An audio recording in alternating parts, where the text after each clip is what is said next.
afternoon. Thank you for joining us today for Kolibri Global Energy's recent drilling update for their two most recent Lower Caney wells and updated guidance. With us today from the company are Wolf Regener, President and CEO, and Gary Johnson, CFO. Kolibri trades under the ticker symbol KGEI on the TSX, and as of yesterday on the NASDAQ under the symbol KGEI. Congratulations on the listing, by the way. There will be an opportunity for questions after the presentation. Please enter them in the Q&A box. As always, the presentation may contain forward-looking statements. I think we'll just go through the press release and then turn it over for questions. So over to you, Wolf and Gary. All right. Thanks, Jessica. Appreciate it. We're going to keep it pretty short today. I think everyone pretty much knows what's going on in general, but we'll go through some of the new highlights, forward-looking information as always, and then disclaimer information, then non-GAAP measures. Going through the early parts here, I should have just skipped this to make it a little easier. Everyone knows where we are. Everyone knows the board, I think. You can find that on our other webinars as well if anyone wants more details on that and things that have changed. Market cap, about 150 million US. As Jessica said, we're now on the NASDAQ as well. So all shares that anyone bought under the OTC should automatically have converted over. I don't know if it happened in the brokerage accounts or not immediately, but it does happen automatically, we're told. We're still trading on the TSX and no new shares were issued or anything like that because we did have some questions that came in on that. It's just basically an upgrade from the OTCQX to the NASDAQ now as of yesterday. So everything else is still the same. I'll turn this over to Gary for our 2023 forecast numbers to get kicked off, and then we'll go into some details on what we found. Thanks, Wolf. And thanks, everyone, for joining the call. Most of you probably saw the updated guidance we put out a couple of days ago, but we thought we'd just review it briefly as part of the webinar. As we indicated, the main factor for the change in guidance is simply timing. Since the original forecast had the last two Barnes wells coming on earlier than they did, and then we also added a well at the end of the year that wasn't included in the original forecast, which did push back the final three wells when they come on production. There was also some field gathering issues, which temporarily reduced production, but those have been mostly resolved now. So let's get into the forecast. All these amounts are in US dollars, and then we use an $80 oil price for the fourth quarter. So we are forecasting average production for the year to be between 3,100 and 3,400 BOE per day, which is an increase of between 89 and 107% from last year. The forecasted production exit rate for 2023 is between 5,000 and 6,000 BOE per day, which is a 25 to 50% increase from the 2022 exit rate. CapEx is expected to be between 51 and 56 million, which is an increase of 37 to 51% from 2022. And revenue is expected to be in the range of 57 to 62 million, which would be a 52 to 65% increase from last year. Then we are forecasting adjusted EBITDA to be between 45 million and 50 million, which is a 79 to 99% increase from the prior year. And then our net debt is forecasted to be 24 to 26 million, which is an increase of 43 to 55 from the prior year. And then lastly, the forecast of enterprise value to adjusted EBITDA is 3.75 to 3.38. Now I'll hand it back to Wolf to finish the presentation. All right. Production, just going over, has been climbing. This was our second quarter exit rate of about 3,500 BOE a day. As you can tell, we've made a drastic change over the last year and a half as far as where our production is going. Same thing with our operating net income. It's been climbing nicely. And that's even with pricing, having dropped a bit. We're obviously up again, higher pricing. So that'll help out going forward here as well. And just interrupt. Just to interrupt on that. That doesn't include the 3-well pad as well, right? That didn't correct. come on till after the quarter was announced. Yeah. Yeah. Correct. Sorry to throw you off. No, all good. 2022 wells, there's nothing new here on this presentation from the previous ones. They're performing really well, right? Everything is going forward. So this year has been downspacing on the drilling program for 2023. 2 sets of downspaced Caney wells are in production now. The 3rd set of downspaced Caney wells are being drilled as we speak. 2 of them were completed. We're just on the last one. We have this next set of 3 wells will be 2 Caney wells and 1 T-zone well again. On the first pad, we had 1 T-zone well, and the first zone was completed using our latest completion technique, and it's performing better than our previous T-zone wells that were drilled a long, long time ago. So it's holding in there well. So we are hopeful that Netherland, Sewell is going to see nice economic wells from the T-zone, and we'll be able to add a lot of reserves. The biggest thing for us this year also on a drilling basis and completion side of things, our guys in the field have done a great job of keeping our well costs down. So we were actually able to drill and complete that first 3 pad for about $6.5 million each for each well versus the 7.2, 7.3 that we were anticipating. So that was a nice bonus for the year.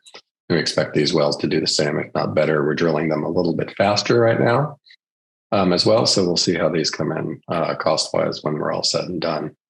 Our expectation for the year was for the Caney wells to average about 75% of what last year's wells were doing. And there's obviously variability between them. And that's what we're showing right now. So T-zone, just for everyone to reference, you can see here, we've been producing most of our wells in the Caney thing. And here we drilled, the first pad was in an upper Caney and a lower Caney. We've now focused on just lower Caney wells because the lower Caney has performed better than the upper Caney. Upper Caney still is going to be economic, but it's going to be more economic to drill our lower Caney wells. So that's what we're doing going forward. I know there were some questions on that as well. And then the T-zone, which is technically part of the Caney, we've separated it out because there's a frac barrier between the two. So we're not accessing these reserves when we complete the Caney itself. And so that's why we want to bring this into production. We want to frac them all at the same time here to bring them on and add reserves in addition to what we have in general out here in the field. So that can be a big impact on our bottom line for additional reserves as we go forward here. Drilling wise, everyone knows we have about 17,000 acres, 180 booked locations, not including any T-zone wells for what we're trying to get in there. That's the year-end report that would hopefully generate more locations for the T-zone as well on top of the 180. Gathering infrastructure is all in place. And just as a reminder, we get WTI pricing on our oil, less about $1.85. Netherland, Sewell only evaluated this area here, which is about 82% of our acreage. Almost all of our acreage is held by production because of the deeper Woodford production that's there that we originally did, completed out here, then ended up selling to Exxon. And then, let's go here. This is to give you an idea of where wells are that were being drilled. The first 3 pad here was the Barnes 8, 1, 2, and 3, with the 3 being the T-zone in between the 2 of the lower Caney, or the upper Caney and the lower Caney wells. The 2 wells that we just announced the production on here in this last report of our last press release, I should say, of 686 barrels a day out of the 7-4 and 624 barrels a day out of the 7-5. Mainly oil. We're in the 75 to 80% oil range on these wells. 75 is closer on these wells. These were a little higher. Really good wells. And these look much stronger than these do, not just from the IPs, but in general, what we're seeing, which is nice.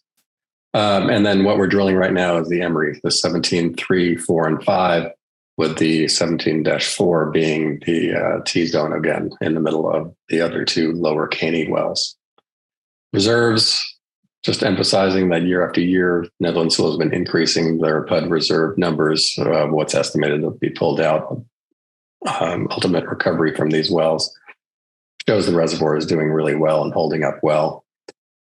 Just to give you a feel for these wells, 75% of what our best well was last year was up here. 75% of what our worst well was last year, or the 2022 wells. So this kind of gives the range of what we were expecting. And you can tell here the lower Caney well, this was our You can tell the issues that we had with our gathering system a bit, which had recovered here, and looks like it's hanging in there right on the lower end, right? What's expected in the range. And then our 7-4 and 7-5 wells, IP 7-day rates, mind you, but they're in the upper end of this interval of what we were expecting. So that's what we were hoping for. We'll give the 30-day rates once they're up there, out in general, but everything that we're seeing so far, they're holding in really well. So we expect them to be somewhere in this upper range once the 30-day rates happen as well. And the green is just the highlight of, look, we're going to have variability as we drill wells across the field, natural in the business. And that just, we're right in the range. So as we had thought, as we drill other wells out here, wells will come in a little lower, some will come in a little higher, and the average will work out in the middle here as we expected. So all good is the bottom line. So we're happy to see this, and we're happy to keep drilling wells and going forward. We're added another well, started to drill. We'll start drilling in December for another pad going forward is our plan. And we'll be fracture stimulating the wells that we're drilling right now, the Emery wells, and bringing them on production here sometime in November. And we'll do that as soon as possible, but sometime in November is what we're expecting to have that all happen. So that'll be additional reserves coming on. And that's really the extent of the new slides, other than updating some things. So with that, I'll open it up to questions, maybe. Keep it nice and short today. Okay. The 8th well, that's going to be part of the 3-well pad, the new 3-well pad? Yes. Yeah. Okay. Right. So there'll be capital in there, but no production associated for this year. When do you think it's about that? December? Sometime in December. Okay.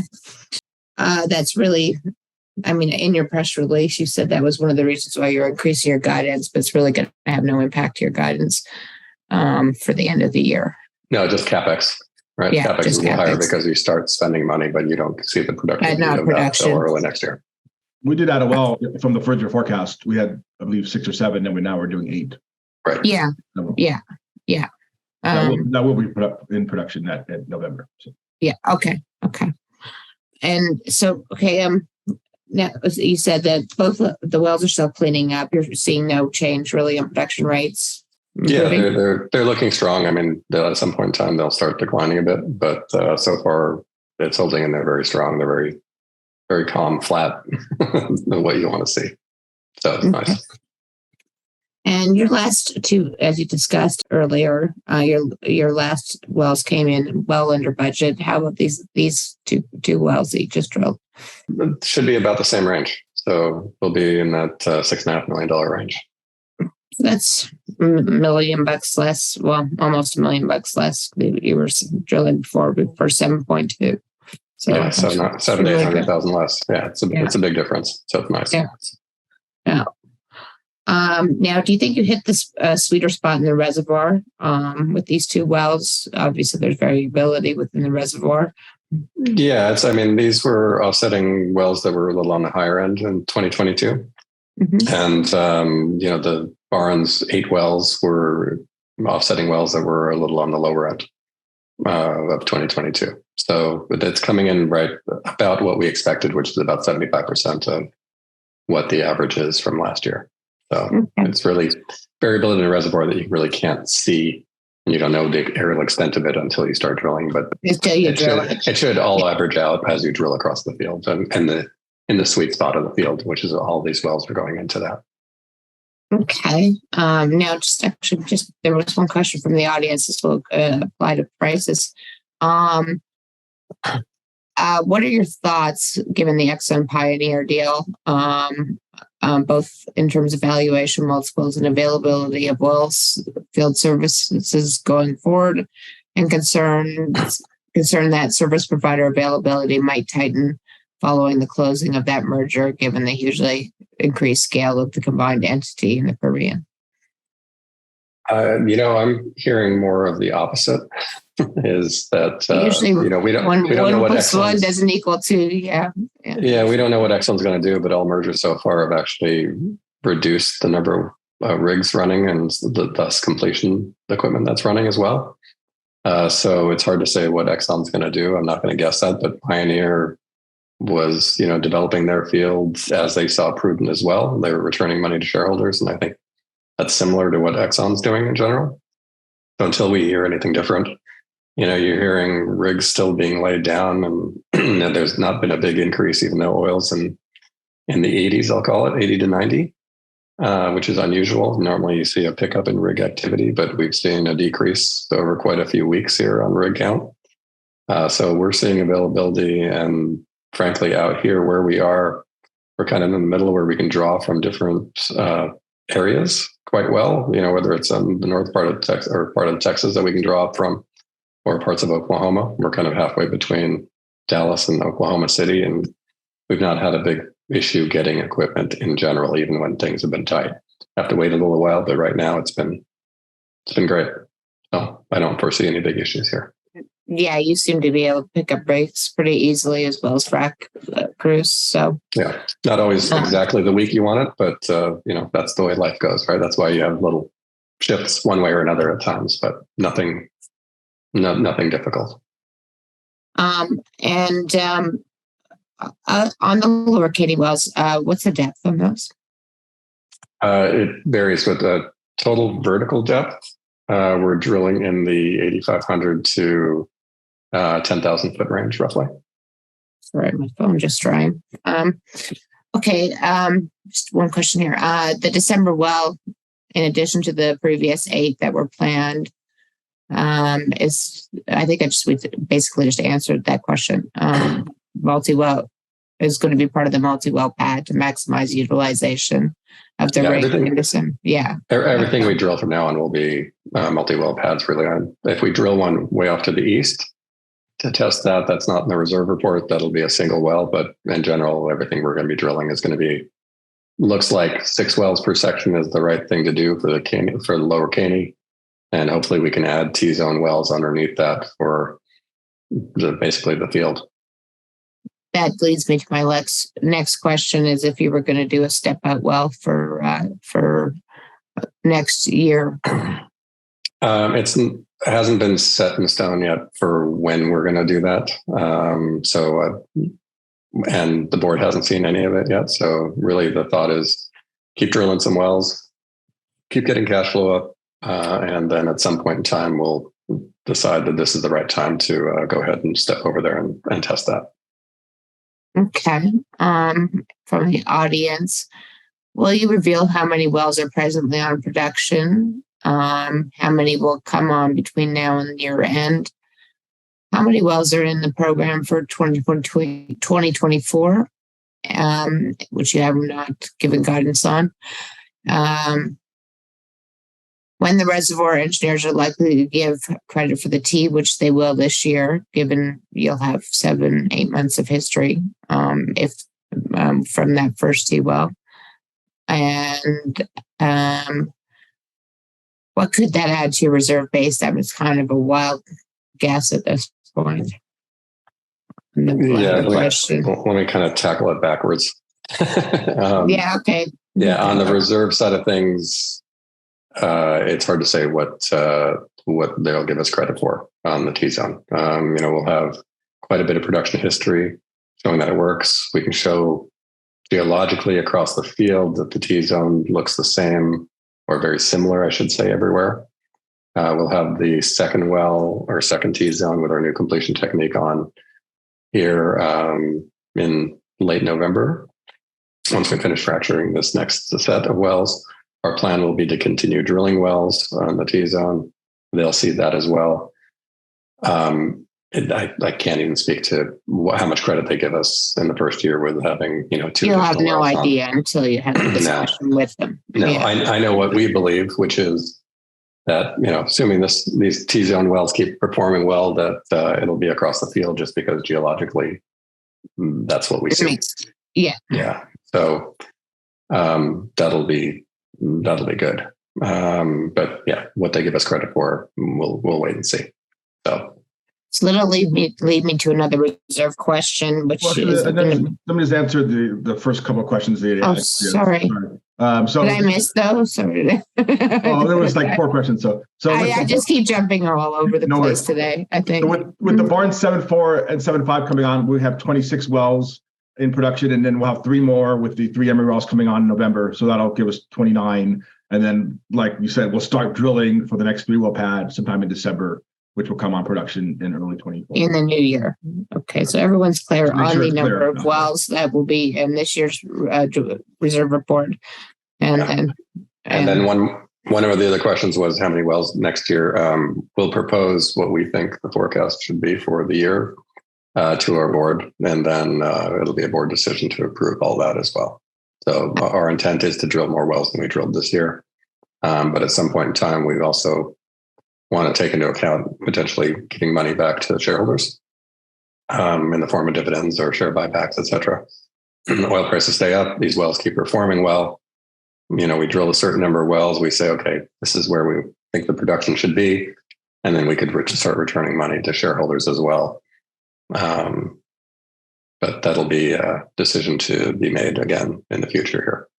That was one of my questions. Have you modeled what's the ideal production for growth to this field, and then when do you go into a no growth or low growth and return to shareholder level? Which you're not going to tell me, but I thought I'd ask the question anyway. Yeah, I mean it's just a arbitrary number, right? So at some point, I mean, we can say, look, we want it to be 4,000 barrels a day, or we want it to be 6, or we want it to be 8. The field can support a whole lot more, in our opinion, and so we can keep recycling money. We're using a little bit of debt to do that as well. But at some point in time, we'll say, okay, this is what is good, and start paying down debt and being able to return money to shareholders. So the higher we can get it to go quicker, the more money we can generate to kick back to shareholders as well. Do you think you can make that decision by end of next year? Yeah, I would hope so. I hope it would be earlier than that we'd make a decision on that. But sometime we should make a decision on when the timing of that is, probably by mid next year for sure. We'll see how these next wells come in. If they come in like we expect them to, that they're in this range and everything's going well, then our forecasts get more and more accurate as well, right? So we have so much variability right now on where wells are. If I picked all the wells in the lower end of the range or the higher end of the range, that drastically affects what the forecast is, what the cash flow is, and everything else. I truly believe we're going to be, in the middle here somewhere. And that's going to be our base case for our forecasting as well. And then we'll see how that performs. And it depends on where the price of oil is as well, right? So if oil stays where we think it's going to stay, and at least in the 80s, it goes up further, then, we make more money and there's more money available. And it's not like you're making widgets. So you're dealing with decline rates, you're dealing with variability within the reservoir, et cetera. I just mentioned, we did talk about this in your last webinar, but your sensitivity to oil prices. Every dollar change in WTI would give you what in cash flow? I don't remember what that was. Do you remember what that was, Gary, from last time? About $4 million. Well, that's on the theoretical assumption. I mean, it depends on the other variables, obviously, but it's about $4 million. That was on our theoretical 4,000 BOE a day, right? Number? Okay. Yes. So that was on the 4,000. Yeah, I'm going the wrong way here. That's not helpful. This is that theoretical one that confuses some people, that thinks that this is what our plan is. And while it's just to show that it doesn't take that many wells in order to hold, let's say, a 4,000 barrel a day arbitrary number, and how much money you can kick out at that point. But that's what that was based on, what Gary just quoted. Okay. Would you add a second rig if oil prices continue in this range or go higher for next year? No, because I think, well, we'll see how these go, but we're starting to drill wells faster and faster. And I think we can just, if we want to speed up development, we can do that with one rig. The adding a second rig just adds more issues that then it doesn't get us what we really need. So one rig can do more than what we're doing right now. How much comfort do you have in your exit of 5,000 to 6,000? You tend to be quite conservative on your numbers, so Yeah, we try to. I'll call it try to be realistic because it is the oil and gas business. I'd rather be pleasantly surprised. No, I think we're pretty good at. And the thing on exit rates is, if those wells came on production and they do really well, and it was the third week of December, that exit rate is going to be higher, right? Than it would be if it comes on in late November or in mid-November, let's say. Yeah. So. Yeah. We're comfortable with the numbers or range that we put in. And it obviously depends on how those wells do and the timing of bringing those on, et cetera. Okay. And then since we're on this slide 4 on payback to shareholders, on that illustration, at 10,000 BOEs a day, how much CapEx is needed to keep production flat versus what's free cash flow? So I didn't run 10. So if you drill a ton of wells, you're going to drill a few more in the first year in order to keep them up higher, right? To keep that production up higher. So I don't have that number, but like I said, 4,000 barrels a day, once you have it stabilized, it's about 3 wells a year. So I'll say it's an unknown number for the first year after you do that. And then after that, I would say that we're safe saying for, let's say 8,000 BOE a day is, around 6 wells a year. So if I had to guess, maybe 7 wells, 8 wells a year to hold it flat at that number, just rough numbers. But you might take more in that following year of when you first plateau there to keep it there. So maybe it takes 10 or 11 the first year, and then after that, 8 to 9 or 8 wells, something like that. Okay. Those are rough guesses. Yeah. Okay. Just back to your reserves. I mean, you have a lot of data now with the new completion technique. So just on the Caney, last year you had a 10% increase from your on your PDP to proven ratio. Can you kind of guess or what you might have this year as far as an increase of percentage going into PDP? I have not looked at that, but we have, let's say we had 60 PUD locations, 20 on we're drilling, 8 wells last year, we drilled 5. So maybe, I don't know, 10, 12%, probably in that range, probably 12ish. I hadn't thought about it. Should be significant. Yeah. Yeah. Okay. How many T-zone wells could be drilled across the acreage? You kind of think it. I mean, it carries. It's basically. Yeah, the zone's a little thinner, so I would say, very conservatively, probably 2 per section, and hopefully it's more like 3 to 4. Is what it ends up being per section that we have out here. So it's significant. And again, a lot of those would go into the PUD category as well, right? So. Yeah, from our point of view, for sure. Now, Netherlands Sewell's point of view, we'll see what they do. I'm sure they'll give us a bunch of probable impossibles for sure. And then hopefully they give us more than just one thing on each side of one PUDs on each side of each T-zone well. I think we should be able to do better than that, but we'll see. it'll be a discussion for sure. And do you think your overall reserves will increase as well? I mean, it should with the T-zone, but I don't know if the PUDs are going to change that much on a per well basis. We haven't drilled anything. I don't think we've brought anything in since we're drilling in the middle of the field. So we're not adding any new locations on a PUD yet. When we go over on the west side, then there'll be some more that'll come in, but that won't be this year. So that'll be 2024. So it'll be more of a T-zone issue. Okay. Acquisition opportunities. We ask this a lot, but I mean, it's pretty hard to find something cheaper than what you're trading at, I would think, in your area. Getting something accretive is rough, but we're looking. Okay. And this one is my job. What will you be doing to create more awareness now that you're trading on the NASDAQ? I mean, we have marketing plans in place and et cetera. So, we have actually an event they're going to in the US, which was set up a couple months ago, right? So that'll help for US investors on the NASDAQ, because it really was, we were getting quite a few people that were asking when we were going to list and that they couldn't buy through the OTC or brokers that you talk to that can't recommend the stock to their clients because we were only OTC, just from their internal compliance. A lot of people will not you. A lot of firms will not you trade just So this does open up a whole bunch of more accounts for you. So that will be a big focus from our standpoint, my standpoint. There'll be a focus more on the U.S. side of things, trying to get more people in on the U.S. side of things, make more awareness on the U.S. side of things. Up till now, it's been more on the Canadian side with a light side on the U.S. Yeah, and we've added like a lot of Canadian shareholders, but I think still it's a story that appeals to U.S. shareholders more, just given where the assets are. I don't think there's that many companies that are our size that are generating great cash flow or growing the way we are. In the U.S.? On the U.S. side of things. Sorry. Yeah, for sure. No. So I think we're in a unique position to open the door to a number of investors. That's our belief. And I think our volume in our stock trading should start going up as we do that as well.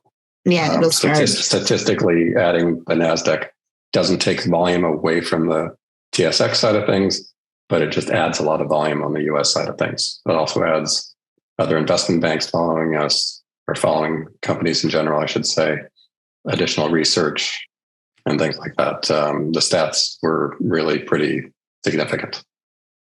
Did it increase your D&O insurance by that much? No, it ended up not being too bad. We finally grew big enough with the positive cash flow that we have and everything else, which is a big difference from where it was a few years ago when we had gotten some quotes that was going to add $1 million plus. So now it's not bad.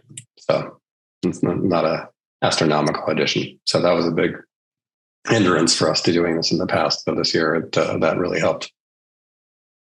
But one question I did have, I'll think of it in a sec. I'll ask somebody else. What's your recycle ratio at $80? I haven't run that in a while.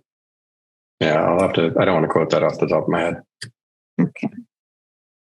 And especially with our numbers being down, our costs being down again. Yeah. So that changes pretty dramatically. Yeah, it does. So I don't want to misquote. Oh, buybacks. So I know you don't have a return on capital plan set out yet, and I know there were limitations on your bank line.